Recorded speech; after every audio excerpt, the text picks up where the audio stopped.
நம்ம மெரிடியன்ஸில் டேப் பண்ணுறோம் இல்லையா, அப்போது நமக்கு தேவையான நல்ல விஷயங்களை பதிய வைக்கவும் செய்யும். சப்கான்ஷியஸ் ரீப்ரோக்ராமிங் செய்யறதுக்கு இந்த இஎஃப்டி டேப்பிங் ரொம்ப ரொம்ப ஹெல்ப்ஃபுல்லாக இருக்கும். நெகட்டிவ் இமோஷன்ஸை எடுக்கிறதுல ஹோப்பனப்பனமும் இஎஃப்டியும் ரொம்ப நல்லா வேலை செய்யும்.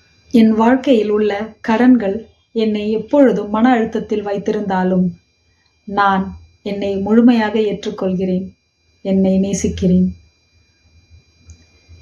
என் வாழ்க்கையில் உள்ள கடன்கள் என்னை மன அழுத்தத்தில் வைத்திருந்தாலும் நான் என்னை முழுமையாக ஏற்றுக்கொள்கிறேன், நான் என்னை நேசிக்கிறேன்.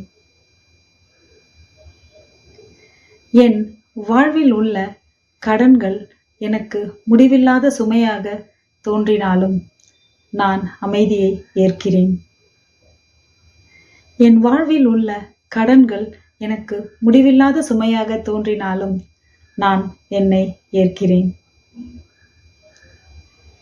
இந்த கடனை பற்றிய பயம், குற்ற உணர்ச்சி, கவலை, இயலாமை ஆகியவை என்னை சூழ்ந்திருந்தாலும் நான் என்னை ஏற்றுக்கொள்கிறேன். இந்த கடனை பற்றிய பயம், கோபம், இயலாமை, குற்ற உணர்ச்சி ஆகியவை என்னை சூழ்ந்திருந்தாலும் நான் என்னை மனதார ஏற்றுக்கொள்கிறேன். இந்த கடன் பற்றிய கவலை என் மனதை பாரமாக அழுத்துகிறது. ஒவ்வொரு மாதமும் இஎம்ஐ பற்றிய எண்ணமே என்னை எப்போதும் பதட்டத்தில் வைத்திருக்கிறது. இந்த கடன் வாழ்க்கை முழுவதும் தொடர்ந்து விடுமோ என்ற பயம் என்னுள் மேலோங்குகிறது. என்னுடைய இன்றைய நிதி நிலைமை எனக்குள் ஒரு பயத்தை, ஒரு பதட்டத்தை உருவாக்குகிறது.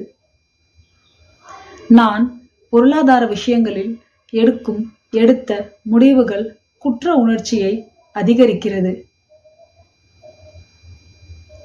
என்னுடைய நிதி நிலைமை வரவை விட செலவு அதிகமாக இருக்கிறது என்ற எண்ணம் மேலோங்குகிறது. நான் செலவு செய்யும் போதெல்லாம் குற்ற உணர்ச்சியில் தத்தளிக்கிறேன். நான் செலவு செய்யும் போதெல்லாம் குற்ற உணர்ச்சியில் தத்தளிக்கிறேன். என் ஒவ்வொரு முடிவும் இந்த கடனை சுற்றியே எடுக்கிறேன்.